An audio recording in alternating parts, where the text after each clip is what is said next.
Salam saudara-saudara yang dikasihi oleh Tuhan dimanapun saudara berada. Mari kita buka hati untuk firman Tuhan yang akan menjamah melawat hidup kita. Amin. Mari kita berdoa. Tuhan Allah semesta alam yang telah merelakan untuk menjadi pendamaian bagi kami semua di dalam Yesus Kristus. Saat ini kami datang merendahkan diri untuk menerima firman-Mu ya Tuhan. Jamahlah setiap kami.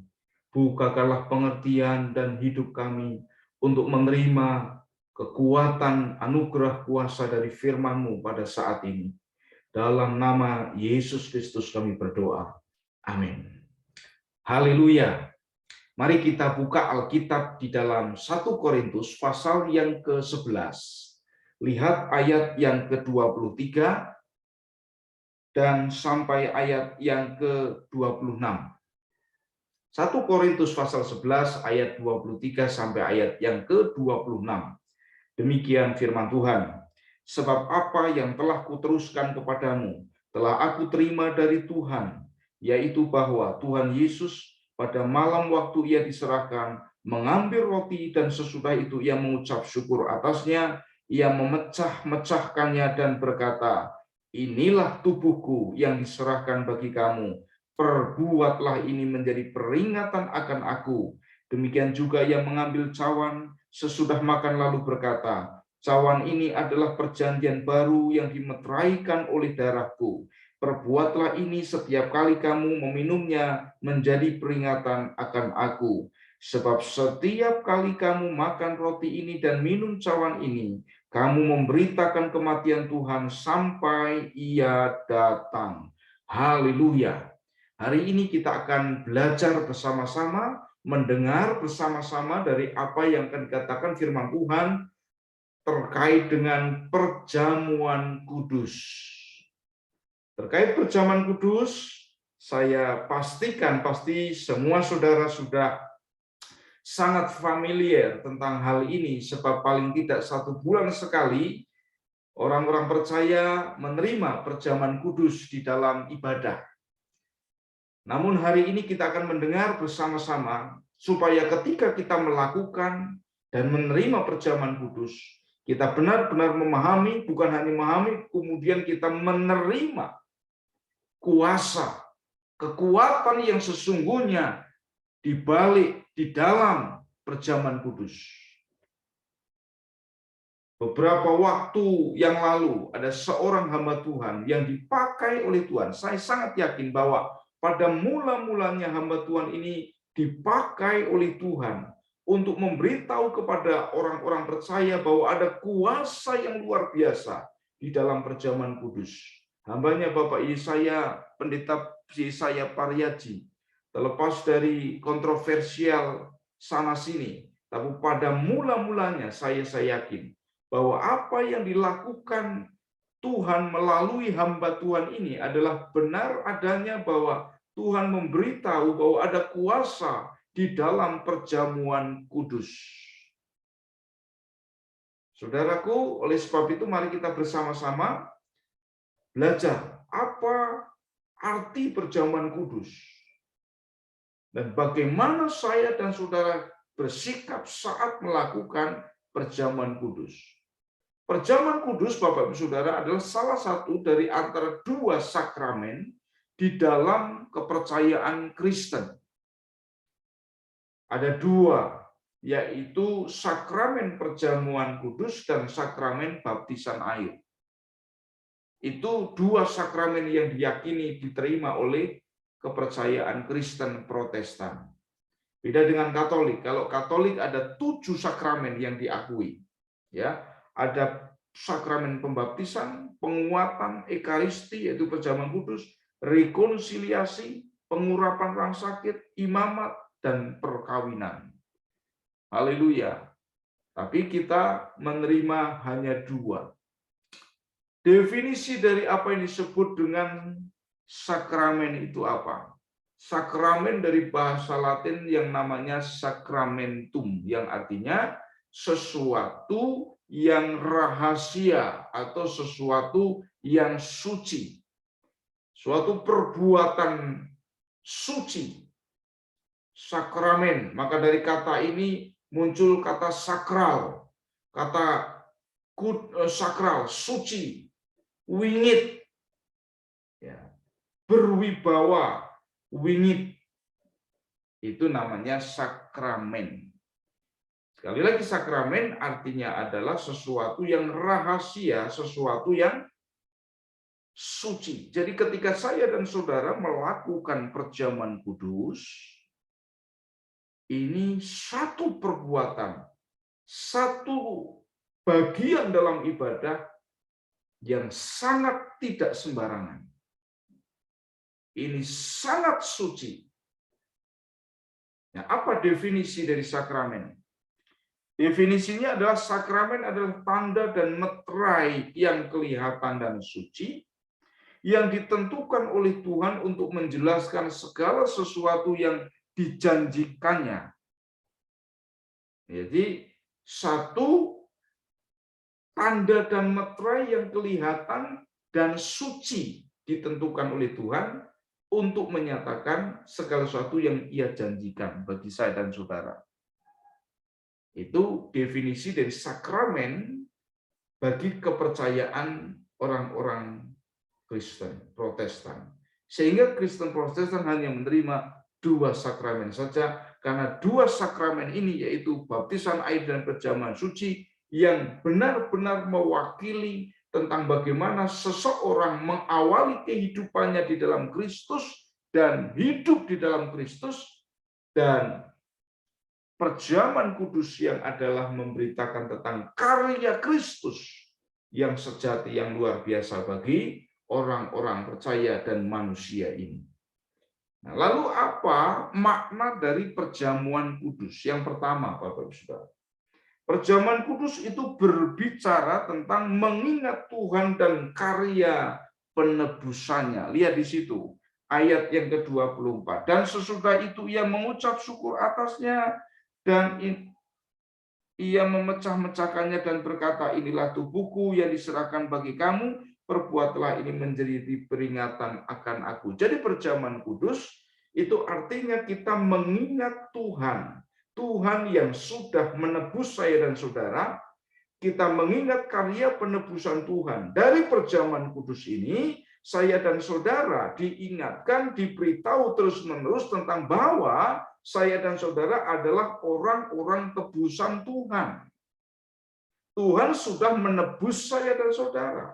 Kita bukan milik dunia, kita bukan milik kuasa gelap, kita bukan milik kegagalan, kita bukan milik kehancuran, kita bukan milik kebinasaan. Melalui perjamuan kudus kita ingat, kita diingatkan, diberitahu, hei, kamu adalah umat tebusan yang ditentukan dan menjadi milik Allah.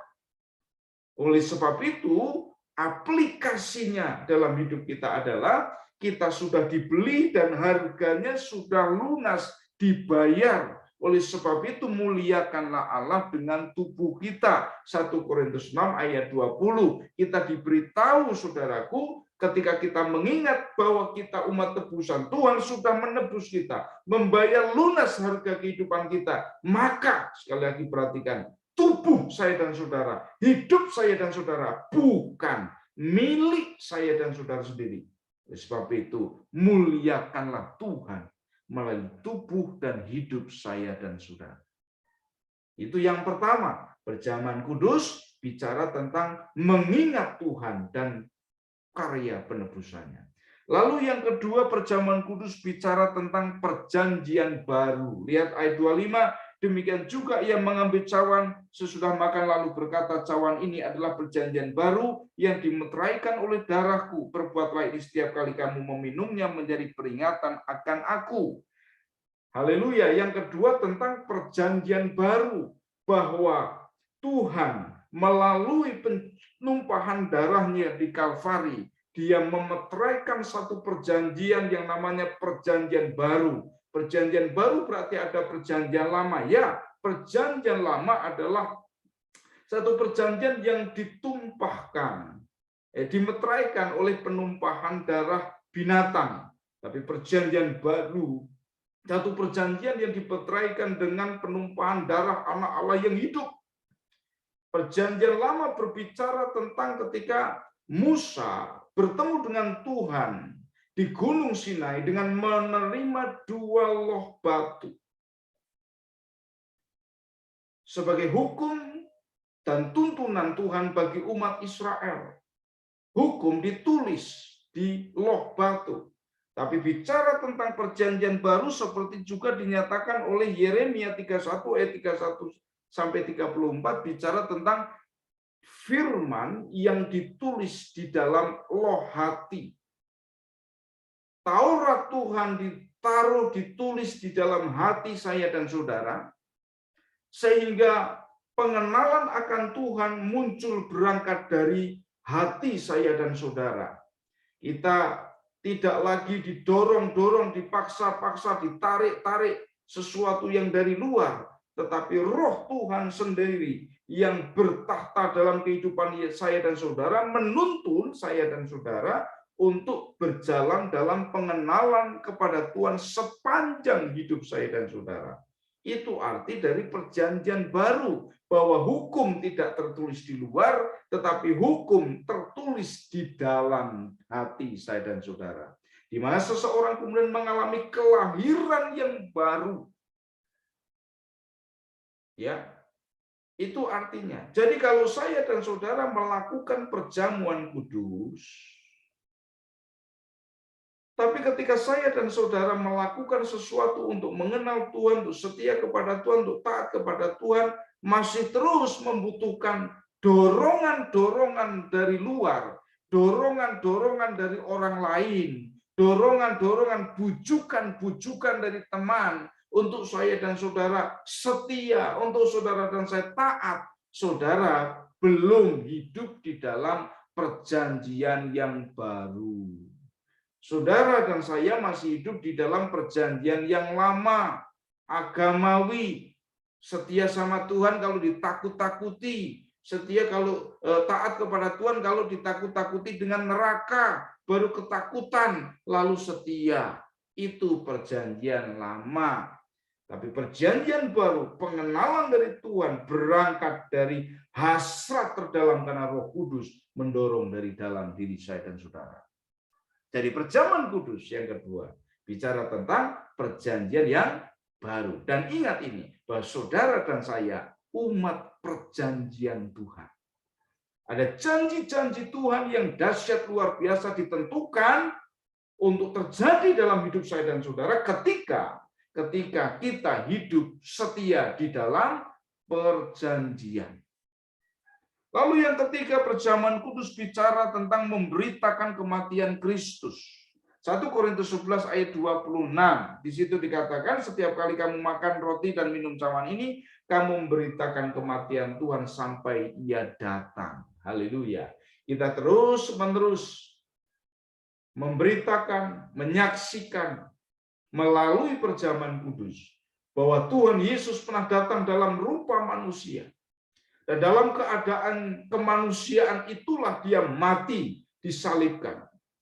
Di dalam keilahiannya dia berkata, ia menyerahkan nyawa untuk mengambil kembali. Sebab tidak ada satu sosok, tidak ada satu pribadi, tidak satu kuasa manapun yang bisa mengambil nyawa Tuhan Yesus. Dia memberikannya karena kasihnya untuk penebusan dan mengambilnya kembali pada hari ketiga, untuk menyatakan bahwa dia menang atas maut dan dia penguasa atas segala-galanya. Oleh sebab itu Bapak Ibu Saudara, bukan hanya perjamuan kudus kita memberitakan kematian Tuhan, tapi juga dalam kehidupan kita keseharian, kita menjadi pemberita-pemberita tentang kabar baik bagi dunia ini, pemberita-pemberita tentang kasih karunia, pemberita-pemberita tentang kabar baik bagi dunia dan manusia ini, bahwa orang berdosa ada harapan diampuni dosa-dosanya di dalam Yesus Kristus. Beritakan ini. Sebelum beritakan alami ini, yaitu alami karya penebusan Tuhan. Sehingga ketika saya dan saudara mengalami penebusan Tuhan dalam kehidupan kita secara pribadi, maka otomatis Bapak Ibu, sebab kebahagiaan mana yang paling membahagiakan, kata Daud. selain dari orang yang diampuni pelanggarannya, selain orang yang diampuni dosa-dosanya. Itu adalah kebahagiaan yang luar biasa bahwa kita menerima kasih Allah. Lalu selanjutnya perjamuan kudus bicara tentang persatuan dengan Kristus dan orang-orang percaya. Orang-orang percaya bersatu dalam persekutuan dengan Kristus, dan orang-orang percaya bersatu di antara satu dengan yang lain dalam persekutuan tubuh Kristus. 1 Korintus 6 ayat 1 Korintus 10 ayat 16. Bukankah cawan pengucapan syukur yang atasnya kita ucapkan syukur adalah persekutuan dengan darah Kristus? Bukankah roti yang kita pecah-pecahkan adalah persekutuan dengan tubuh Kristus? Jadi ketika saya dan saudara melakukan perjamuan kudus, ini artinya bahwa saya dan saudara milik Kristus dan kita memiliki kesatuan dengan Kristus. Kesatuan ini sungguh luar biasa. Bapak gereja namanya Santo Ignatius. Ignatius adalah murid dari Rasul Yohanes yang mati syahid tahun 110.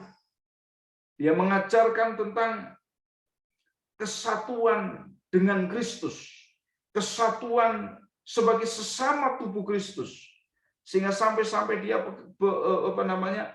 percaya dan mengajarkan bahwa melalui perjamuan kudus, anugerah Allah itu mengalir dalam kehidupan saya dan saudara. Sehingga dia sampai berkata perjamuan kudus sebagai obat penawar maut, obat ketidakfanaan.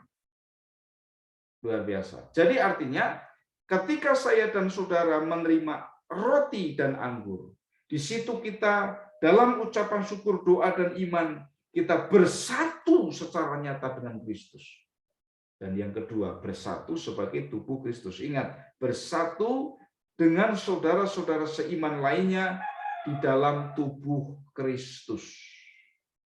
Bagi saudara yang saat ini masih terus bersikeras hati untuk undur, tidak mau bersekutu dengan orang percaya yang lain, hati-hati. Hati-hati. Mari kita bersatu dengan tubuh Kristus, orang-orang percaya yang lain. Nah, kecuali saudara dalam keadaan tubuh yang sakit, itu pasti Tuhan tahu keadaan saudara. Tapi bagi saudara-saudara yang sehat, ya, oleh karena mungkin sakit hati, oleh karena kecewa, tidak mau bersekutu dengan orang lain, karena saudara pikir bahwa orang lain bisa mengecewakan saudara, hati-hati. Ini adalah bagian makna dari yang disebut dengan sakramentum. Ketika saya dan saudara tidak bersatu dengan tubuh Kristus, saudara berarti tidak menghargai, menghormati tubuh dan darah Tuhan. Haleluya. Oleh sebab itu Bapak Ibu Saudara, bagaimana sikap kita saat perjamuan kudus? Ada dua. Yang pertama, menguji diri. Menguji diri. Lihat ayat yang ke-28. Karena itu hendaklah tiap-tiap orang menguji dirinya sendiri, dan baru sudah itu ia makan roti dan minum dari cawan itu. Menguji diri. Kita koreksi diri.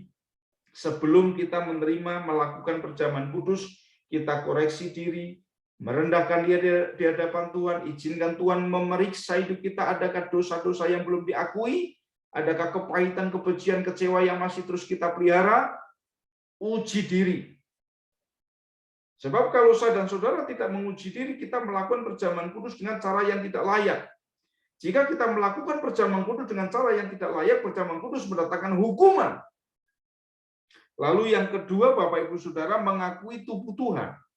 Bahwa roti yang atasnya kita bersyukur adalah tubuh Yesus. Bahwa cawan yang atasnya kita mengucap syukur adalah darah Yesus. Kita mengakui dengan iman percaya, roti tubuh dan anggur darah menyatu dengan kehidupan saya dan saudara. Artinya kita melakukannya dengan penuh iman.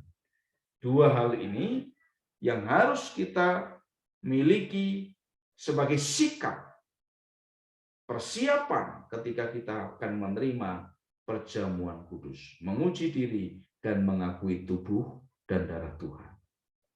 Kiranya Tuhan Yesus memberkati, dan kiranya saudara paham tentang apa yang namanya perjamuan kudus. Perjamuan kudus bicara tentang mengingat Tuhan dan karya penebusannya, bicara tentang perjanjian baru, bicara tentang memberitakan kematian Tuhan, bicara tentang persekutuan atau persatuan dengan Kristus dan saudara-saudara lain dalam tubuh Kristus.